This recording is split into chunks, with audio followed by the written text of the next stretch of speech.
Assalamu alaikum. Hello viewers. Different instruments have been by the states to pursue their national interest. To maximize the interest and protect, safeguard the objectives of the state, instruments play significant role. Here we have propaganda. Propaganda is one of the important instruments in foreign policy. Propaganda is being used by the states for positive or negative objectives. It is not a new concept. It is an old strategy and instrument used by the states. When there were less contacts between the states and when people they were not very much aware about their rights, and people they had not too much communication with other societies across the borders, people, the common public masses, they were not involved in political affairs of the states. So the domain of propaganda, that was only the mechanism used by the states. I mean the leaders that time, mostly the autocratic leaders, the kings and queens. So the dynasties, they were mainly responsible to carry on propaganda. But now, with this age of communication, with the regional integration, with more and more awareness, with the spread of democracy, people, they have also concern about propaganda. Now states, they also try their best to pursue their national agenda and interest while having influence on the public. So states, they devise strategies and they make propagandas as an instrument where their foreign policies. This propaganda had been used in older times, even in the wars, in the Great Wars, also in Europe. It was used in the First World War and also mostly used in the Second World War. This propaganda was popularized by the Nazi Germany in the World War II. And even the propaganda was continued in the Cold War era, mainly between the United States and the Soviet Union, how they were opposing each others at the global level. And now in the post-Cold War era, this propaganda is being used by the states. Even in 1974, when there was a military government in Chile, so the military junta hired an American public relations company and firm to devise such strategies and to guide the Chile government to and also the United States government to alter and modify the unfavorable American attitudes towards the Chile.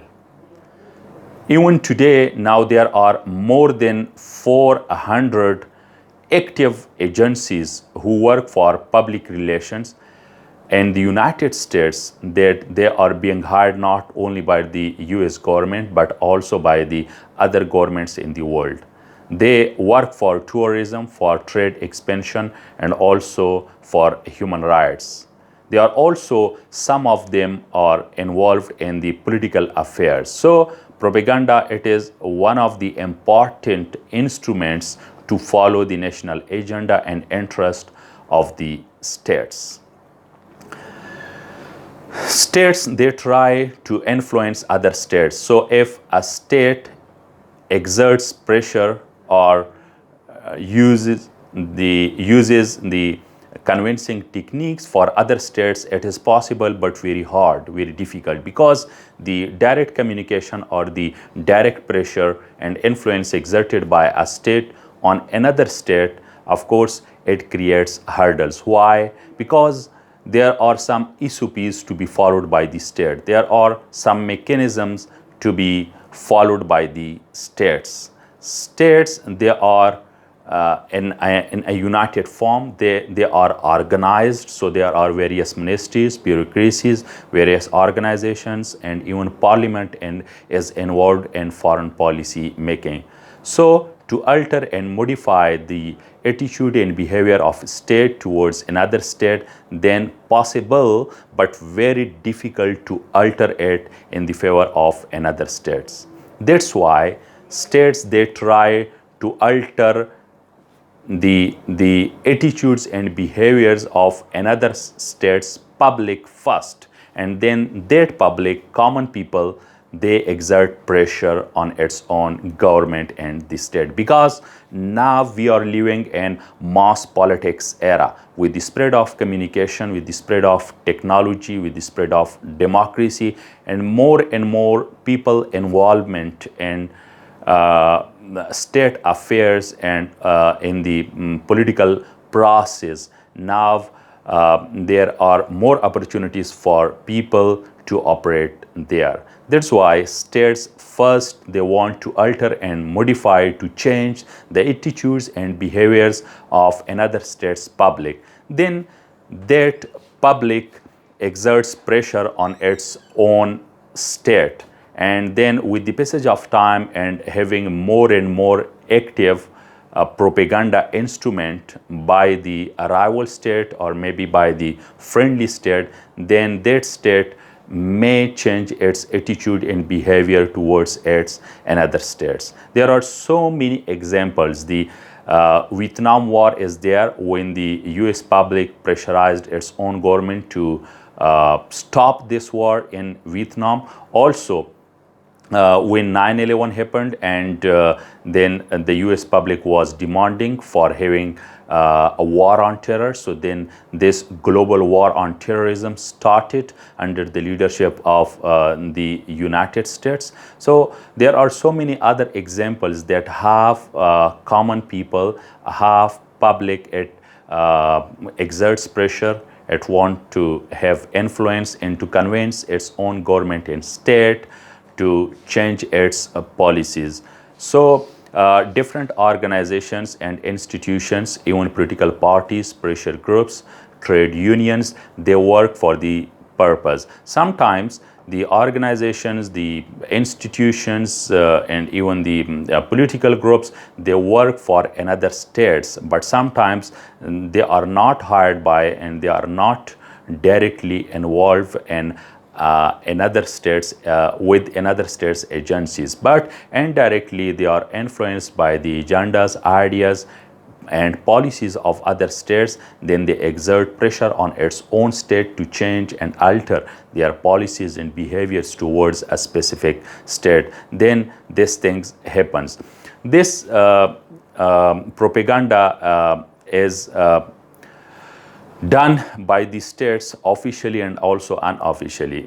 There are various agencies, government agencies working for the set purpose of propaganda, but sometimes it is behind the curtains, that it is being done by the NGOs with some other names, and actually the NGOs, they are working for a state. It is possible, and there are so many examples of that. And different people, institutions, ideas are being implied for the purpose of propaganda to be carried out through foreign policies. According to psychologists and sociologists, there are two kinds of personalities. One, nuclear personality, and another, social personality. Nuclear personality is that which is very hard to change. Why? Because those believe on some specific idea, ideology, and they are very much connected to certain political ideology, political group, or an economic ideology. So it is possible to change their ideas, but very, very difficult. On the other hand, there is social personality, and social personality that they change their views with the passage of time, with the introduction of new environment, with the introduction of new ideas, while having more and more interaction and linkages with other people, institutions and groups. So for propagandists, it is easier to change the behavior and the attitude of a social personality instead of or in comparison with that of nuclear personality. So in propaganda, three things are necessary. One, that is the propagandist. the institution, authority, the country, group, or a person who uses propaganda. Second thing, that is the medium. Medium is necessary that either a person, political group, political party, trade union, a state, NGO, a lobby, they are used, or even in communication, whether print media, electronic media, the TV channel, even the YouTube, or what kind of medium is used by the state. So medium is necessary. The third thing, that is the target. So target is where propagandist want to use its propaganda, from where it wants to achieve its interest, and have a propagandist want to fulfill its objectives. So there should be a target population, target person, political party, or anything where a propagandist want to achieve its interest. Various techniques are used in this propaganda, either for positive purposes or for negative one. In this connection, first we have name calling. What is name calling and propaganda? Actually, leaders, the propagandists, they use and they put some emotion-laden symbols, some emotion-laden slogans with some ideas, with some statements that it attract the attention of the people. It may hit the minds of the target. Then they want to achieve their interest and objectives. Such as it was very popular in the Cold War era, when there was a tussle between capitalism and socialism across the globe. In this connection, we have the socialist name calling. It was red. So they, just like Mao Zedong, he said, East is red. So red was actually demonstrating the revolution, the blood, the patriotism. So it is used, name calling is used in propaganda to for a person and also for a country, that East is red, socialism is red, and so on. Second technique to carry on propaganda as an instrument of foreign policy is glittering generality. So what is glittering generality? It is same with name calling technique, but different in one thing, that name calling is used for a person or country, but here glittering generality technique is used for an idea, ideology, or a policy. In the Cold War period, again, I would say that it was used as socialist solidarity. The term was used just to glorify socialism in the world, for the socialist solidarity. The socialist leaders, countries, they use this term very oftenly. And also another term was used, the African soul. So some African leaders, especially the non-aligned movement leaders and the Afro-Asian conferences leaders, they use this term, the African soul, to unite Africa, to unite the African states and leaders, and not mostly, and most of the cases, not to join either the socialist or the capitalist bloc in the Cold War period. The third, that is transfer. What is transfer technique? Transfer technique and propaganda is used when we compare one thing with the other thing. Just like after 9/11, the Islamophobia was popularized and it was mishandled by the United States and the Europe. So some people, some propagandists, they used Muslims as in connection with terrorism. So then, of course, there are agitations and campaigns, and some groups are formed against the Islamophobia. Even OIC, the Organization of Islamic Cooperation, has also suggested to raise the concern and voice for Muslims inside the General Assembly of the United Nations against Islamophobia. So one thing is compared as dangerous or as maybe positive or as useful with another thing, then it is called the transfer technique and propaganda. The fourth one, that is the plain facts. So what is plain folks and propaganda? Of course, if a stranger want to talk with us, it is not very much acquainted and very much close to us. So if we talk with our own fellows, with our own colleagues, with our own same people of religion, same ethnicity, same countrymen, then it is easier to communicate with them and to have more closeness. That's why propagandists, they use the local slang, the local accent, and the idioms to have more communication with the target.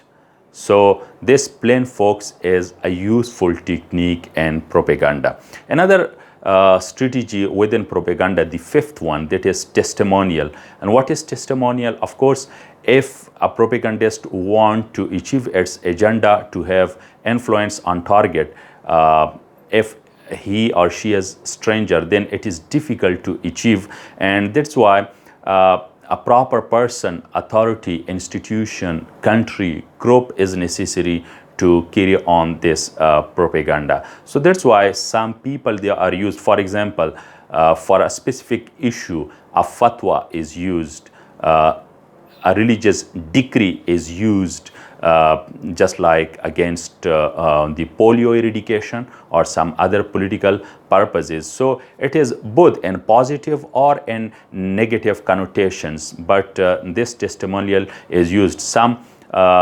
people, and they are used, just like we see in our, even in our TV commercials, that sportsmen, artists, and religious scholars, they are on the screen. We watch them for having some specific advertisements. So this is testimonial. The sixth one, that is the selection. And what is selection technique in propaganda? That propagandists, they show something but hide something else.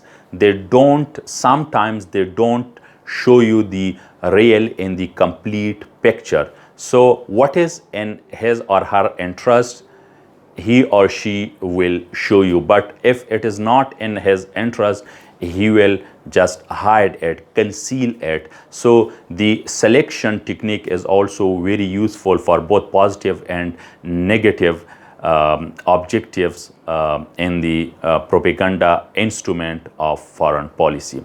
Seventh one, that is the bandwagon. And what is bandwagon? When some emotion-led slogans and statements and words, they are combined together and they are between the lines, between some statements, it is called bandwagon.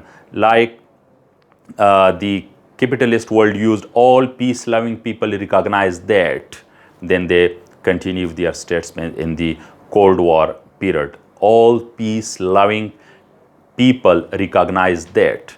So in the first, they use statements, and then at the middle, at the center, they use all peace-loving people recognize that, and then they continue their statement. So it was very much popular in the Cold War period. It is called bandwagoning or the bandwagon. That is the frustration scapegoat. And frustration scapegoat is that sometimes leaders and states, they use this strategy just to release their frustration, and they compare and combine a policy, a group, people, country with its own agenda. I mean, just Hitler, how he was against communism, and how then also invaded the Soviet Union. So when you compare into something with something else, and just to release your own frustration, and then that is called the frustration scapegoat. And the ninth one, that is fear. So fear is also very much popular. It is being used by the states and leaders across the globe. If something is very dangerous, then a fear is created among the people, and various media are used to carry on the propaganda. So to create people in the minds of leaders, in the minds of common people, so some strategies are used. So this creation, promotion of fear and propaganda is very much popular across the globe. It is being used by the states and leaders. Dear viewers, hope you enjoyed the video. If you have not subscribed the channel, please do subscribe it. Press the bell icon for new video uploads to be informed, and also share it. Keep watching. Take care.